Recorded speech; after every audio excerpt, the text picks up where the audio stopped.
Hello and welcome दोस्तों to 5 minute engineering. आज का वीडियो आगे बड़ा कमाल का होने वाला है दोस्तों। आज के इस वीडियो में हम देखने वाले हैं, सीखने वाले हैं, समझने वाले हैं reassembling algorithm at the receiver and. इसे हम जानने वाले हैं, इसे हम समझने वाले हैं। लेकिन बिफोर आई स्टार्ट दिस, इससे पहले की जो कहानी है ये समझना बहुत ज्यादा जरूरी है, जो कि एक प्री रिक्विजिट नॉलेज है आप सभी के लिए, यानी फ्रैगमेंटेशन। भाई साहब आखिर क्या होता है ये अगर आपको नहीं पता होगा तो ये सब कुछ आपको कतई भी समझ में नहीं आने वाला, बिल्कुल भी समझ में नहीं आने वाला। क्योंकि यहां पे जो मैंने एग्जांपल भी यूज किया है वो वही एग्जांपल है जो मैंने वहां पे फ्रैगमेंटेशन समझाते वक्त यूज किया था।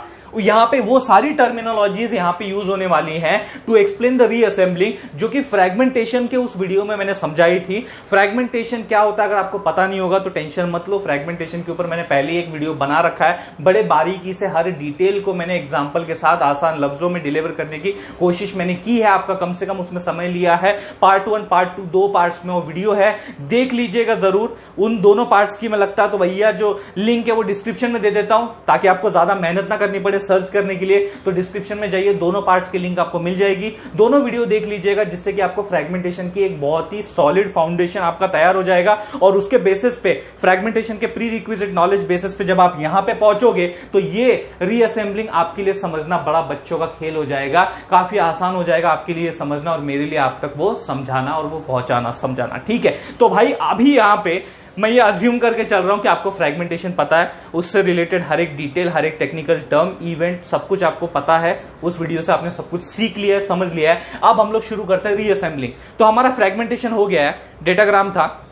फ्रैगमेंटेशन हो गया है, बहुत सारे फ्रैगमेंट्स हमारे जनरेट हो गए और वो फ्रैगमेंट जो है सेंडर से रिसीवर तक ट्रैवल कर रहे हैं और रिसीवर तक पहुंच गए। ठीक है, अब रिसीवर पे क्या होता है? रिसीवर पे होता है रीअसेंबलिंग। उन फ्रैगमेंट्स का रीअसेंबलिंग किया जाता है रिसीवर एंड पे। अब कैसे किया जाता है वो समझना है, स्टेप बाय स्टेप अभी हम लोग इस एल्गोरिथम के जाएंगे, समझेंगे। पहला स्टेप जो वहां पे परफॉर्म किया जाता है वो है चेक फ्रैगमेंटेड और नॉट।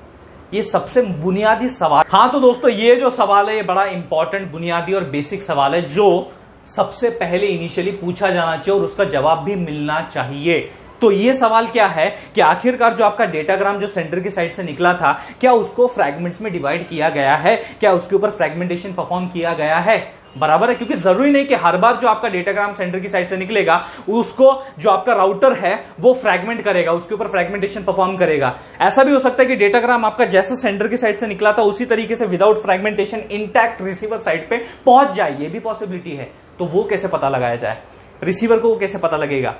इस सवाल का जवाब यस है या नो है। बराबर ना, दो ही आंसर हो सकते हैं, यस या नो। मतलब फ्रैगमेंट किया गया है या नहीं किया गया है, दैट्स इट। फ्रैगमेंटेशन परफॉर्म किया है, नहीं किया है, बराबर। तो इसको पता करने के लिए हम ये दो जो रिस्पेक्टिव फील्ड्स हैं हमारे हेडर की, उन्हें इस्तेमाल करने वाले हैं। एक है मोर फ्रैगमेंट और दूसरा है फ्रैगमेंट ऑफसेट। इनके बारे में मैं इन डिटेल चर्चा कर चुका हूं फ्रैगमेंटेशन के उस वीडियो में। ठीक है, तो यहां पे मोर फ्रैगमेंट और ये फ्रैगमेंट ऑफसेट, इनके कुछ ये पॉसिबल कॉम्बिनेशंस हैं और ये पॉसिबल कॉम्बिनेशंस हमें एक आइडिया देंगे कि आपका जो पर्टिकुलर जो डेटाग्राम है उसे फ्रैगमेंट किया गया है, नहीं किया गया। ठीक है, कैसे? Let's look into it. ठीक है, तो अब यहां पे अगर हम देखें, सी जो ये एमएफ है, इनिशियली जो पहला केस है वो 1 है, यानी कि इसके पीछे और बहुत सारे फ्रैगमेंट्स हैं। तो अगर मेरे पास एक फ्रैगमेंट अगर मैं कंसिडर करता हूं तो मोर फ्रैगमेंट का मतलब क्या है कि इसके पीछे और भी बहुत सारे फ्रैगमेंट्स हैं और फ्रैगमेंट ऑफसेट उस पर्टिकुलर करंट फ्रैगमेंट का 0 है, यानी कि इसके आगे कोई भी डेटा बाइट्स नहीं है। यही पहला फ्रैगमेंट है। तो ये किसकी कंडीशन है?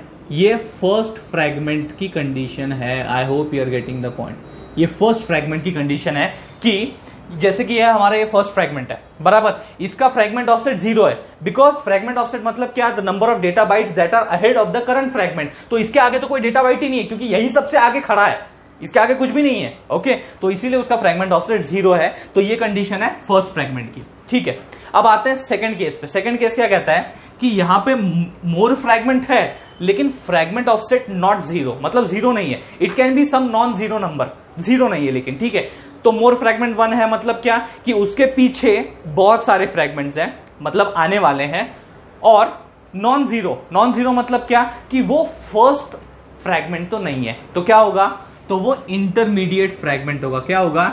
इंटरमीडिएट फ्रैगमेंट होगा। I hope your understanding. जैसे कि ये फ्रैगमेंट है बराबर, इसका एमएफ भी 1 है, क्यों? बिकॉज इसके पीछे एक फ्रैगमेंट और है, और इसका जो फ्रैगमेंट ऑफसेट है वो 22 है। 176 डिवाइडेड बाय 8 आपका स्केलिंग फैक्टर, तो इसका फ्रैगमेंट ऑफसेट जो है वो नॉन जीरो है और एमएफ 1 है, तो ये मेरा इंटरमीडिएट फ्रैगमेंट होगा। ठीक है, अब आते हैं इसके ऊपर। ये वाला क्या है? ये वाली कौन सी केस है कि जिसमें मोर फ्रैगमेंट इज जीरो, मतलब अब इस मोर फ्रैगमेंट जो है, इस fragment, for example let's consider this fragment, okay. अब ये फ्रैगमेंट का एमएफ 0 होगा, बराबर है, क्यों? बिकॉज इसके पीछे there are no more fragments following to this, बराबर है। तो ये आपका क्या है? इसका मोर फ्रैगमेंट जो है वो 0 होगा। And not 0 is fragment offset, not 0 is fragment offset, मतलब क्या कि ahead to this frame there are some data bytes. जैसे कि फॉर एग्जाम्पल अगर आप यहां पे देखोगे तो इस फ्रैगमेंट के आगे डेटा बाइट्स हैं, दे आर नॉट 0। तो यहां पे जो ये कंडीशन आपको दिखाती है वो बताती है कि it is a last fragment. I hope you are understanding. जैसे कि ये एग्जांपल है, इसका एमएफ भी 0 है और फ्रैगमेंट ऑफसेट जो है वो नॉन 0 है। It is somewhat I think so 22 + 22 44। Okay, इसका फ्रैगमेंट ऑफसेट जो है 44 है। I hope you are getting the point. ठीक है, तो ये तो भैया चीजें समझ में आ गई। अब एक लास्ट केस देखते हैं, वो बोलता है 0 0, दोनों में 0, यानी एमएफ भी 0 है और फ्रैगमेंट ऑफसेट भी 0 है। तो ये कौन सा कंडीशन हो सकता है? कहने का मतलब ये है कि आपका एक पर्टिकुलर कोई तो फ्रैगमेंट डेटाग्राम ये कहने की कोशिश कर रहा है कि उसके पीछे और फ्रैगमेंट्स फॉलो नहीं कर रहे हैं, 0 फ्रैगमेंट्स आर फॉलोइंग इट, और यहां पे फ्रैगमेंट ऑफसेट जो है एक तरीके से वो बोल रहा है कि मेरे आगे भी डेटा बाइट्स कुछ नहीं है, 0 data bytes ahead of me. तो ये कौन सी कंडीशन हो गई? नो फ्रैगमेंट की कंडीशन हो गई। नो फ्रैगमेंटेशन, एक तरीके से क्या है?